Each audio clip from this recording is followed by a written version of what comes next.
네, 설명을 시작하겠습니다. 어, 1년부터 봅니다. 나는 오늘 토마토. 자, A 콜 P의 문장 형식으로 되어 있네요. 여기 자습서를 보면 잘 설명이 되어 있습니다. 필기가 기본으로 되어 있기 때문에 추가되는 설명을 자세히 하지는 않겠습니다. 시간상. 자, A 콜 P 형태의 이 표현 방식을 은유법이라고 하죠. 비유가 사용되고 있네요. 자, 그런데 우리가 이 비유의 의미를 아는 게 중요하죠. 나는 오늘 토마토라고 비유했는데 나의 상태를 토마토로 비유했을 때 그게 어떤 의미가 있는지는 이 토마토라는 단어의 속성으로 상상해서 하면 되겠습니다. 자, 토마토라는 단어는 읽어보면 앞으로 읽어도 토마토로 읽히고 거꾸로 읽어도 토마토로 읽힙니다. 그러니까 앞으로 걸어도 나이고 뒤로 걸어도 나이다. 그러니까 이래도 저래도 나는 나이다. 나는 자 나의 나의 통일성을 표현하고 있습니다. 그리고 토마토는 여러분 먹어본 사람은 당연히 알겠죠. 속이 꽉 차 있습니다. 비어 있지 않죠. 꽉 차 있다고 하는 거는 그만큼 그 속성이 꽉 차 있다. 나라는 성격과 기질로 꽉 차 있다. 이런 뜻이죠. 나라는 존재의 통일성과 충만함이라는 속성을 토마토라는 은유를 통해서 표현하고 있습니다. 자, 여기까지가 1년이죠. 자, 그런데 자, 이렇게 말의 앞과 뒤를 바꿔서 읽는 이런 식의 방식으로 이제 일종의 언어 유희라고 볼 수 있죠. 말놀이라고 볼 수 있는데 이런 언어 유희를 통해서 표현을 하고 있습니다. 그리고 나의 충만함과 통일성이라는 추상적인 속성이죠. 추상적인 속성이나 기질인데 이 추상적 충만함과 그 다음에 통일성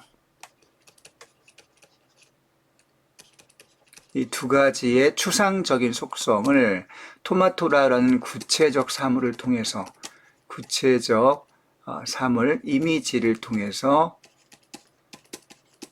표현하고 있습니다. 자, 이와 같은 표현 방식을 우리가 이제 은유라고 말할 수도 있겠지만 이런 표현 방식을 추상의 구체화라고 하죠.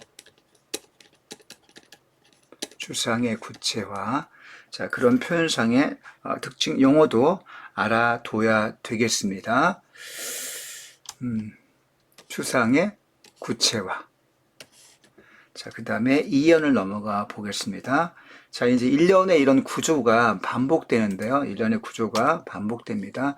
나는 오늘 나무. 자, 나무라고 표현되고 있네요. 토마토에서 나무로, 자, 비유되어지는 대상이 변화가 되고 있습니다. 자, 이렇게 다양한 이미지로 나의 모습을 다양한 이미지로 표현하고 있네요. 자, 바꾸어서 표현하고 있습니다. 자, 기본적인 구조는 똑같은데 살짝 바꾸어서 표현하는 것을 가리켜서 변주. 자, 반복은 반복이 되는데 약간 다르게 반복될 때를 우리가 가리켜서 변주라고 합니다. 변주. 자, 이 단어를 좀 기억을 해둬야 되겠고요. 자, 나는 오늘 나의 상태를 토마토가 아니라 나무라고 표현할 수 있다. 햇빛이 내리로 이때 햇빛은 나무의 성장에 도움되는 플러스 의미의 존재가 되겠죠. 그리고 바람에 몸을 맡기고 있습니다. 여러분들 나무가 필요한 것은 햇빛과 바람과 물입니다. 자, 물론 땅 속에 이제 유기물 성분도 필요하겠죠. 그러나 바깥으로 볼 때는 햇빛과 나무와 물, 자, 이런 것들이 필요하죠. 이것도 플러스 의미를 갖고 있겠네요. 자, 나무의 성장, 이것들은 성장에 도움되는 사물들이라고 볼 수 있겠습니다. 자, 그것들 덕분에 위로 옆으로 사방으로 자랍니다. 그것들 덕분에 사방으로 자랄 수 있다. 자, 나는 성장하는 존재. 근데 여러분들, 여러분, 우리가 한 인간의 성장이라고 하는 거는 물론 그 개인의 노력과 생명의 어떤 그 열정, 의지 같은 게 바탕이 되겠지만 그것 말고도 다른 존재, 뭐 부모님, 친구, 뭐 학교 선생님, 뭐 할아버지, 할머니 등등 여러 자기를 돕는 사람들이 있습니다. 성장하는데 그냥 혼자 성장하는 게 아니라 세상의 모든 것들과 함께 세상의 모든 것들과 함께 성장한다. 그런 나의 속성을 나무라고 하는 이미지를 통해서 표현을 하고 있습니다. 나무라는 걸 통해서 역시 은유가 사용되었네요. 자, 이런 표현을 뭐라고 한다? 여러분들 추상의 구체화라고 한다. 자, 한 번 더 확인해 두시고요. 자, 1년과 2년 형태를 싹 보니까 여러분들 나는 오늘 나무라고 하는 기본적인 문장 구조가 반복되고 있습니다. 특정한 문장 구조가 자, 유사한 문장 구조가 반복되고 있죠. 나는 오늘 뭐뭐뭐.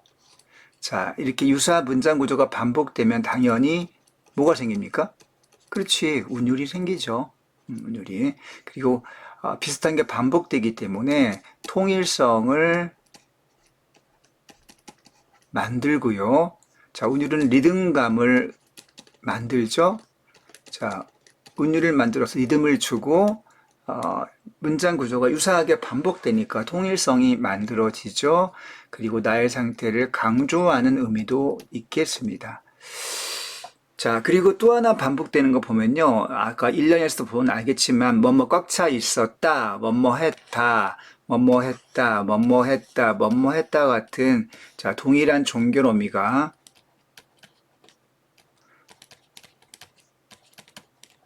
자, 종결 어미가 반복되고 있습니다.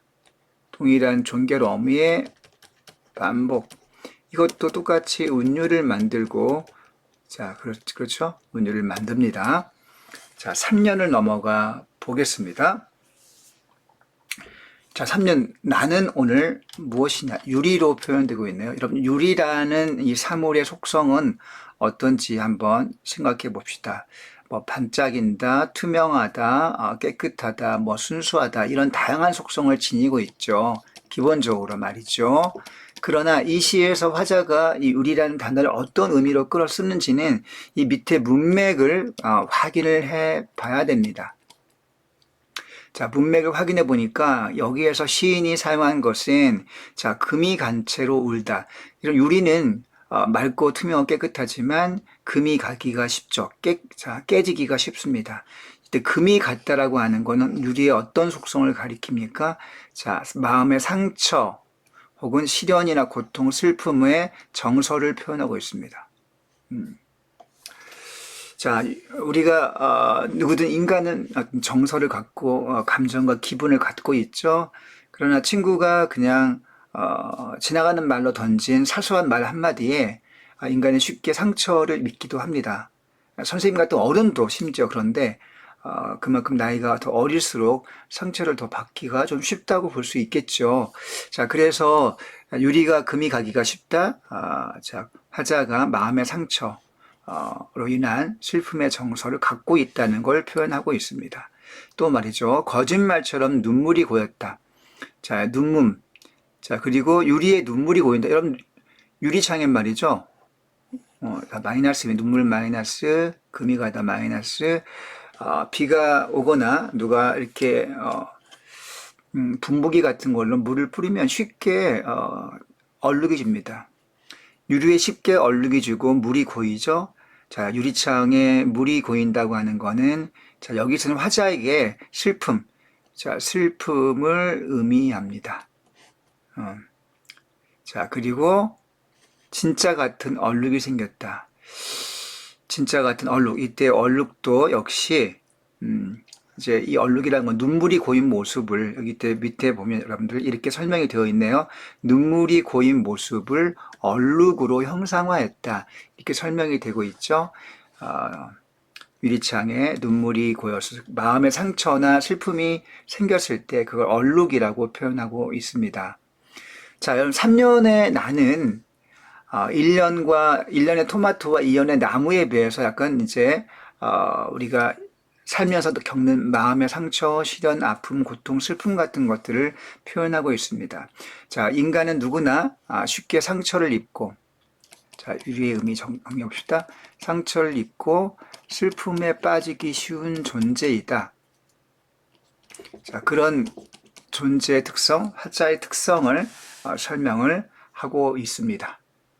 다음 년으로 넘어가 보겠습니다. 사연. 나는 오늘 구름, 자, 이제 나라는 존재의 속성을 구름이라는 사물을 빌려와서 역시 똑같은 은유의 방식으로 자, 변주를 통해서 나의 속성을 제시해 주고 있네요. 여러분, 구름도 다양한 속성이 있습니다. 뭐, 하얘니까 순수하다고 볼 수도 있고, 또 시커멓게 변하는 구름은 인간의 욕망을 상징하기도 하고, 어떤 인생 무상을 의미할 수도 있겠죠. 이렇게 다양한 의미를 지니고 있는데 여기에서 이 시에서 화자가 사용하는 이 구름의 속성은 좀 다릅니다. 자, 시시각각 표정을 바꾼다. 여러분, 구름은 덩어리가 크게 져 있다가 얇게 흩어지기도 하고 하얗다가 검기도 하죠. 심지어는 뭐 푸른색 구름이 있을 수도 있습니다. 그러니까 다양하게 표정이 바뀝니다. 자, 이거는 우리가 인간의 기분이 그때그때 쉽게 변할 수 있다는 성질을 표현하고 있죠. 그리고 구름은 둥둥둥둥 여기저기 바람만 불어도 그 바람의 물결을 따라서 흐름을 따라서 그 위치가 쉽게 바뀌고 떠다닐 수 있습니다. 자, 이렇게 바꿀 수 있다고 하는 거는 그만큼 이제 정서나 기분이 쉽게 변하기 쉽다.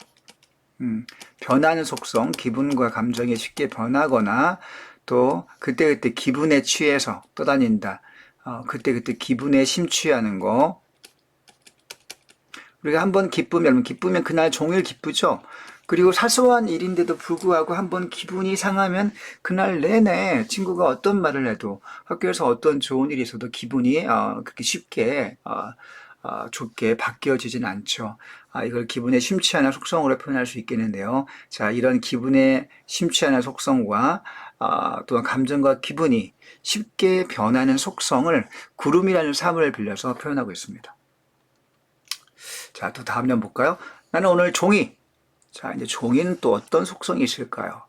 뭐 다양한 용도로 씁니다만은 이 시에서는 여기 문맥을 보면 이렇게 확인할 수 있습니다. 무엇을 써야 할지 종잡을 수 없다.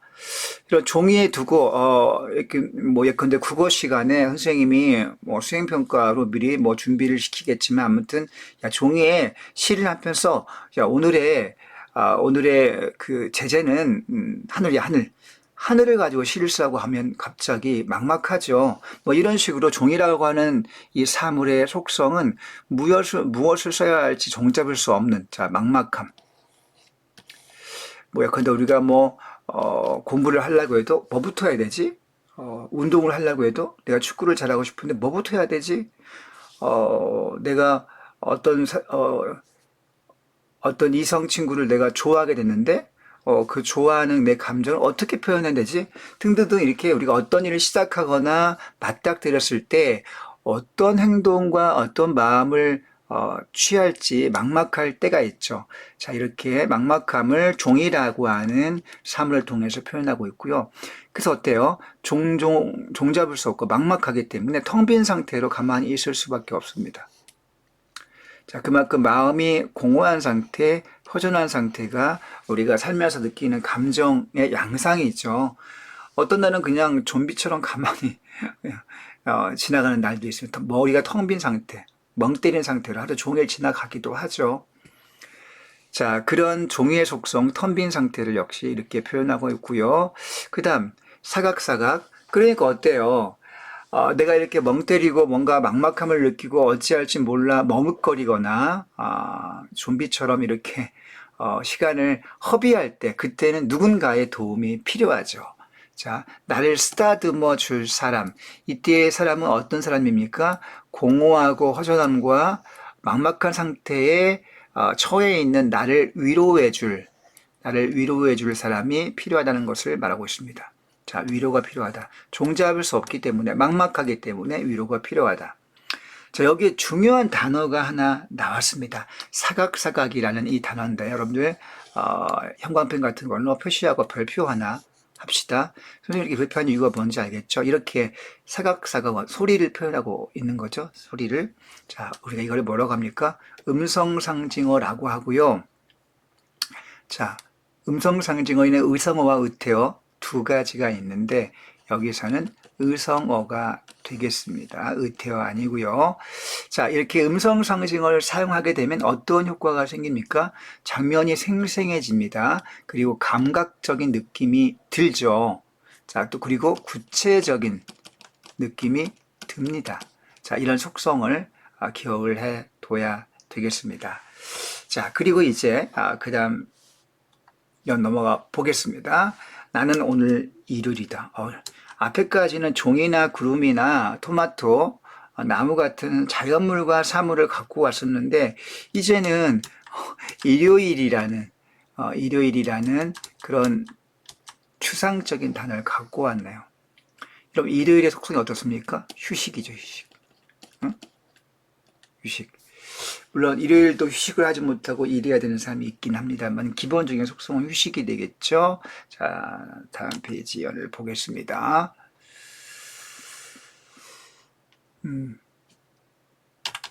내일이 오지 않기를 바랐다. 자, 일요일이 막 끝나갈 때, 일요일 오후 밤이 되게 되면 그 다음날 월요일 날이 다가오는 거에 대한 부담이 엄청나죠. 달력을 없애버리고 싶은 그런 기분이 들 정도이죠. 자, 내일이 오지 않기를, 즉 월요일이죠. 월요일이 오지 않기를 바랍니다. 자, 그런 이 마음을 우리는 사람이면 누구나 다 공감할 수 있습니다. 계속 쉬고 싶은 마음. 자, 그걸 일요일이라는 단어를 갖고 와서 표현하고 있습니다. 자, 다음 7년. 나는 오늘 그림자. 자, 그림자가 새로운 은유적 표현으로 나왔습니다. 자, 그림자의 속성은 어떻습니까? 자, 나한테 끈질기게 따라 붙어 다니는 그런 것이죠. 자, 어떤 것이 끈질기게 따라 붙어 다니냐면 그 다음에 따라 붙어 다니는 그 내용이 나와 있는데요. 잘못한 일들이 끊임없이 떠오르는 어떤 그런 상태를 표현하고 있습니다. 자, 우리가 이거는 잘못한 거를 떠올리는 거를 우리가 뭐라고 합니까? 성찰이라고 하죠. 자, 우리가 자기의 잘못을 쉽게 인정하지 않는 경향이 있습니다. 그러나 양심적으로 자기의 잘못을 인정하고 그거를 반성하는 그런 때도 있죠. 우리가 그런 도덕성을 갖고 있기도 한데 그런 기질을 갖고 있습니다. 인간 누구나 성찰적인 특성이죠. 인간은 성찰하는 존재입니다. 성찰이 없다고 한다면 어떻게 되겠습니까? 그냥 동물적인 상태로 살아갈 수 있을 뿐이겠죠. 자, 그 다음 년 가보겠습니다. 나는 오늘 공기라고 해요. 공기. 공기는 또 어떤 속성이 있습니까? 우리가 어딜 가든가 내 옆을 맴돌고 있습니다. 맴돌고 있어요. 자, 맴돌고 있던 가까이 옆에 함께 한다는 거죠. 함께 해줍니다. 그리고 이 공기는 우리가 눈에 띄진 않지만 아무도 모르게 은밀하게 그러나 대가를 바라지 않고 너를 살아있게 해주고 싶었다. 너를 살아있게 해주고 싶었다. 나에게 생명을 줍니다. 생명을. 깊이 생각하고 생명을 줍니다. 자, 이게 어떤 의미일까요? 여러분들 가까운 친구가 있는데 그 친구가 어느 날 굉장히 슬픈 표정으로 학교에 왔습니다. 그런데 내가 한두 마디 무슨 일이냐고 물어도 어떤 이유인지 아마 쉽게 이야기하지 못하는 어떤 형편, 사정이 있겠죠. 얘기를 하지 못합니다.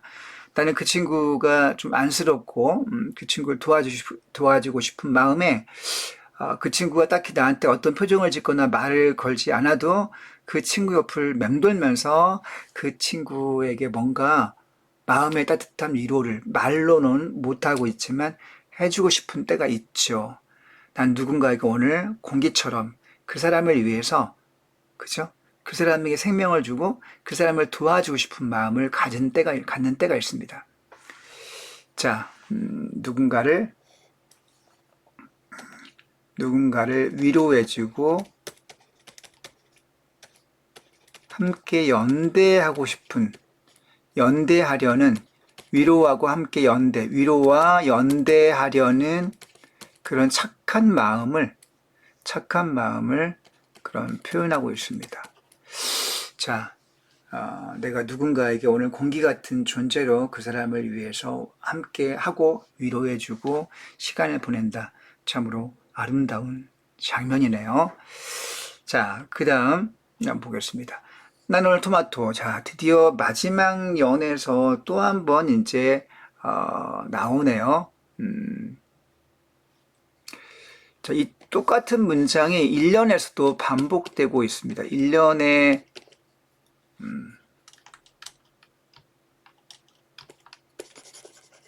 자, 이 문장이 1년에 나왔던 게 또 9년 마지막 년에서 천년에 나왔던 년이 마지막 년에서 반복되고 있습니다.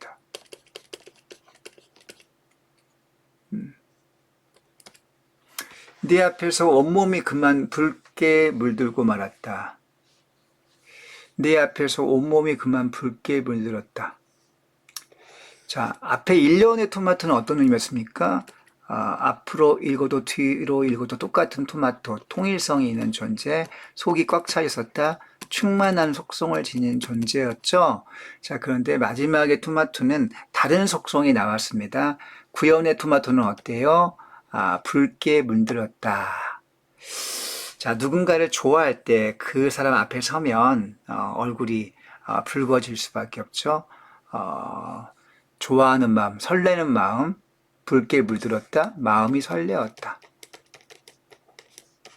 마음이 설렌 것을 어떤 걸로? 토마토의 색채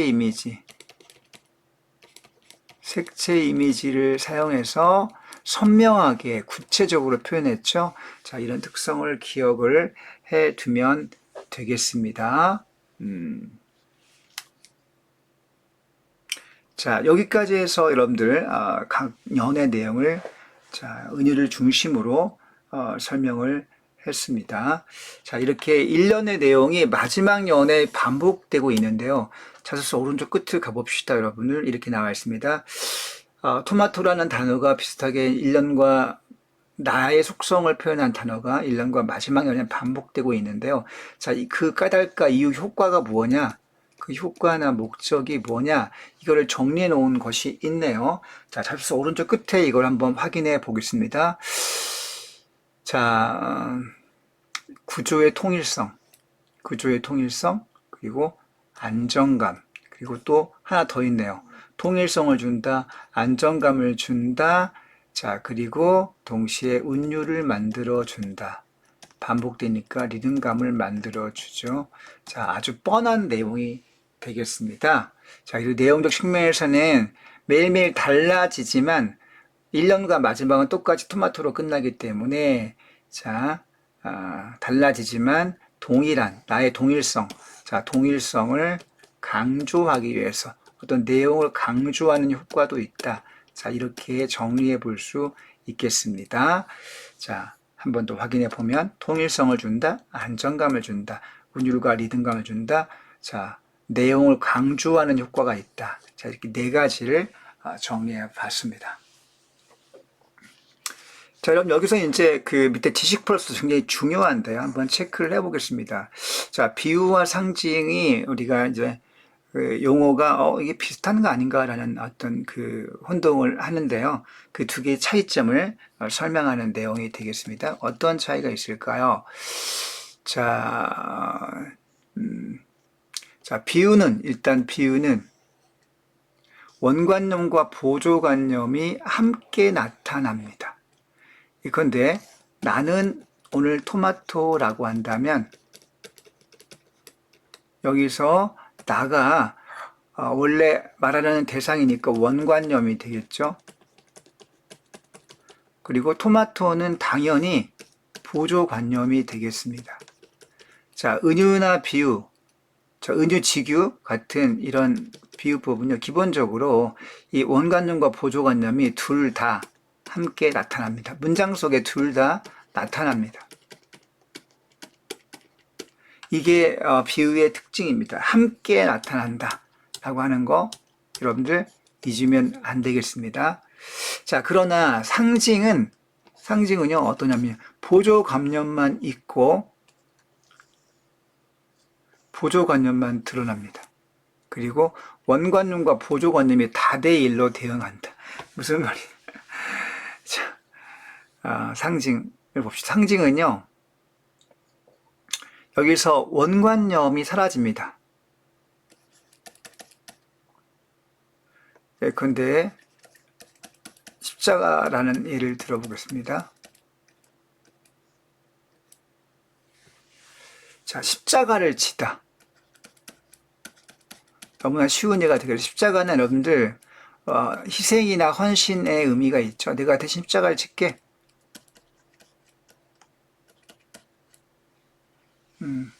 자, 원관념은 희생과 헌신이죠.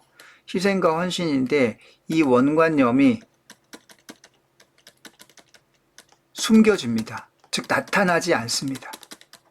그리고 십자가라고 하는 보조관념만 나타나죠. 자, 그런 차이점이 있고요. 이 십자가의 의미가 뭐 희생도 있고 헌신도 있지만 또 다른 의미가 있을 수 있습니다. 다시 말하면 이 원관념의 의미가 여러 개가 되겠습니다. 여러 개. 아주 많아요. 그래서 원관념의 의미와 보조관념의 관계가 일대다. 보조관념은 한 개인데 원관념의 의미가 여러 개이기 때문에 일대다의 관계를 이룹니다. 여기서 좀 어려운 표현을 썼습니다만은 다대일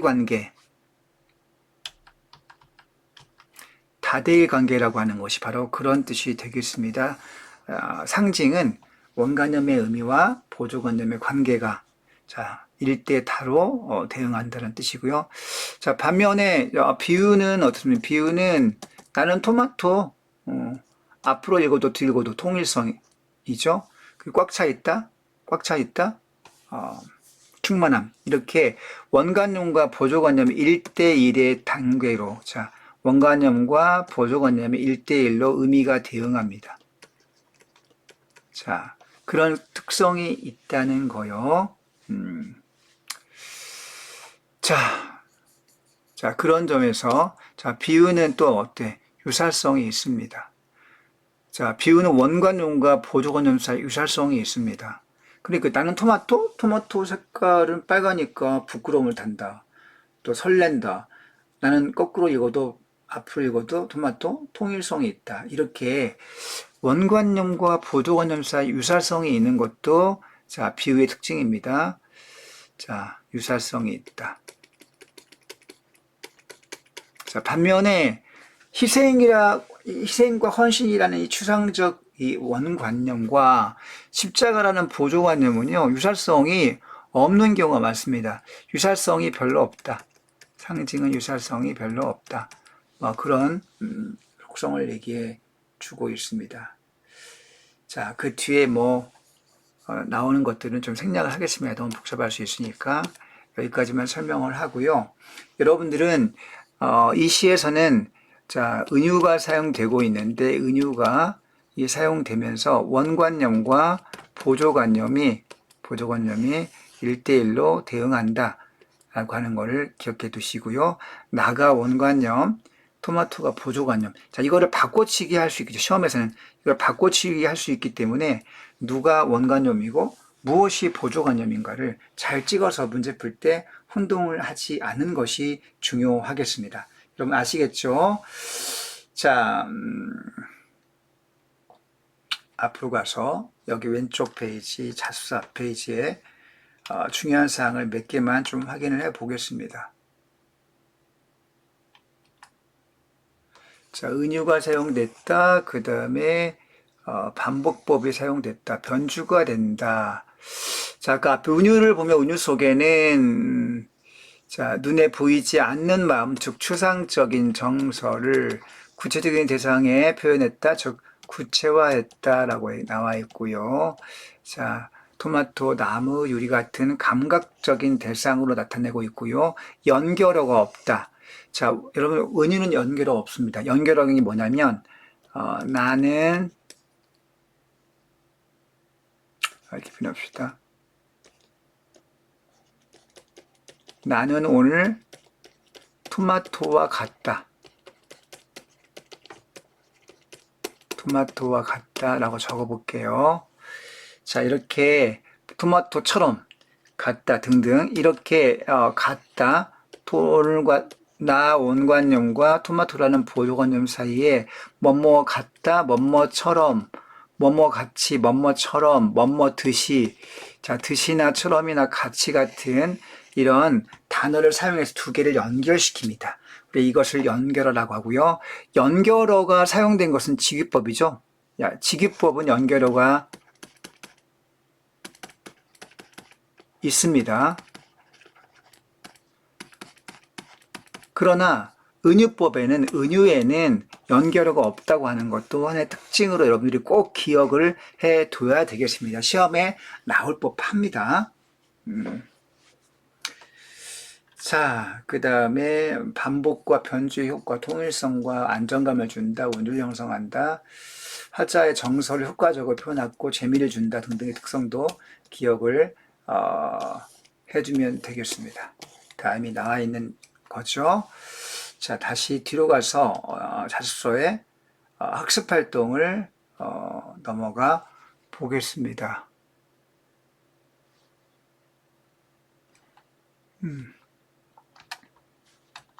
자, 학습활동 중에서 좀 의미가 있는 것만 하긴 하겠습니다.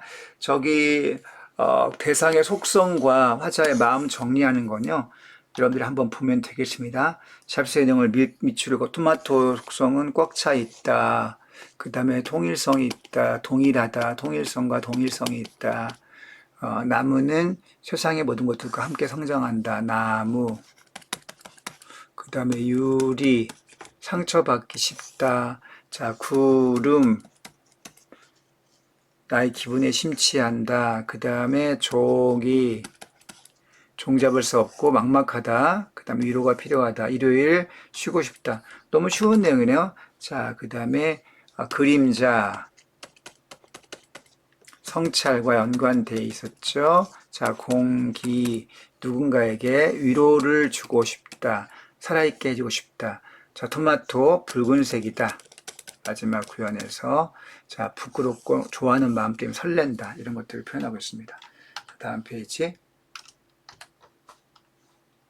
자, 작가와 인터뷰 이것도 문제에 나올 수 있습니다. 문제에 보기로 나올 수 있겠죠. 여러분 그래서 이거 내용을 꼭 정리해 둘 필요가 있겠는데요. 자, 여기 내용 잠깐 보겠습니다. 자, 작가한테 기자가 묻습니다. 이 시를 어떻게 읽으면 좋을까요? 그러자 작가가 자, 우리가 일상어를 많이 쓰고 있다. 일상어를. 굉장히 중요합니다. 별표 줄게요. 이 시도 보면 토마토, 구름, 나무 다 일상어들을 사용하고 있죠. 중요한 특징이고요. 자, 아주 쉬운 단어인데 앞으로 읽어도 뒤로 읽어도 일요일도 그렇고 토마토도 그 두 개의 단어 앞뒤로 읽어도 똑같이 의미가 읽힙니다. 자, 이게 흥미가 있다는 거죠. 재미가 있습니다. 자, 일종의 언어 유희적인 성격을 띠고 있다는 거 기억을 자, 체크를 해주면 되겠고요. 밑줄을 그으세요. 자, 그러면서 이 시를 쓸 때 어떻게 썼냐면은 어떻게 하면 나의 마음을 더 정확하게 적절하고 정확하게 표현할 수 있을까 이런 고민을 했다는 거죠. 그러다가 일상어들을 가져와서 그 일상어를 자기가 데워보는 거야. 자, 우리가 맨날 토마토 자주 먹지 않습니까? 토마토를 내가 데워보는 거야. 하늘에 구름이 보여? 내가 구름이 데워보는 겁니다. 자, 시를 쓰는 방법이 일상어를 갖고 와서 내가 일상어 그 사물이 직접 데워보는 그런 상상을 해보는 거죠. 이 데워본 상상을 통해서 시를 쓴 겁니다.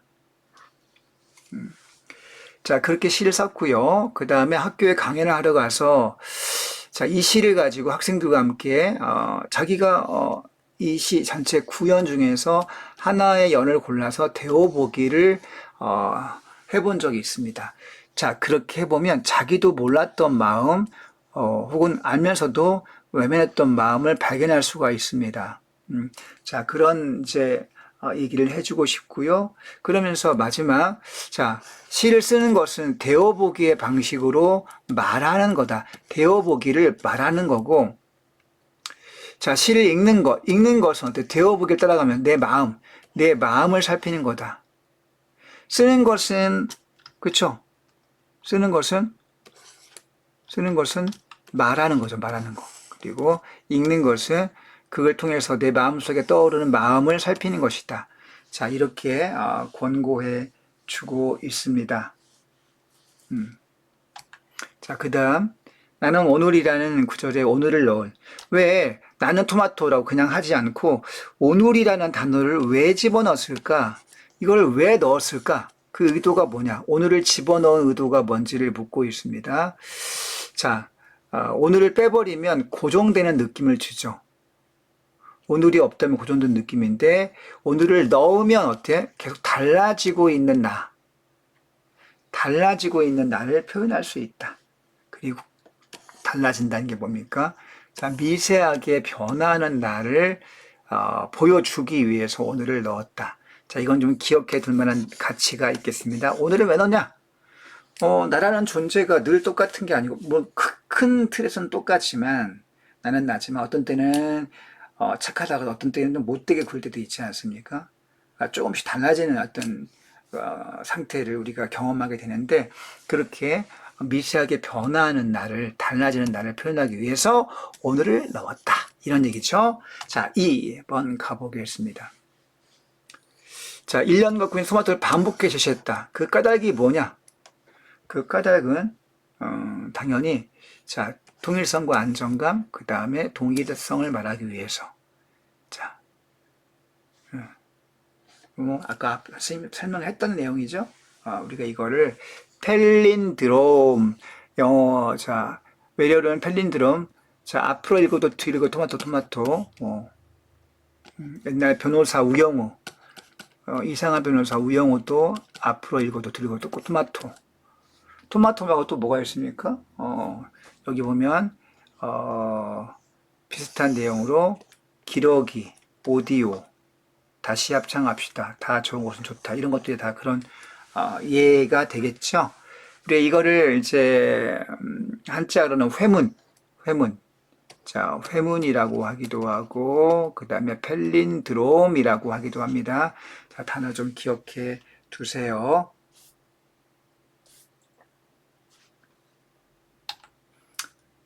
자, 이렇게 해서 설명이 끝이 났습니다. 여러분들 그 자습서 중간중간 문제 꼭 풀어보고요. 그 다음에 여기 소단원 마무리 가서 이렇게 빈칸 치우기를 꼭 해보시기 바랍니다. 빈칸 치우기 하고요. 마지막에 가서 소단원 점검 문제도 꼭 풀어보기를 바랍니다. 자, 잘 메모했습니까? 여러분들이 중간고사에서 좋은 성적 결과 있기를 응원하겠습니다. 안녕.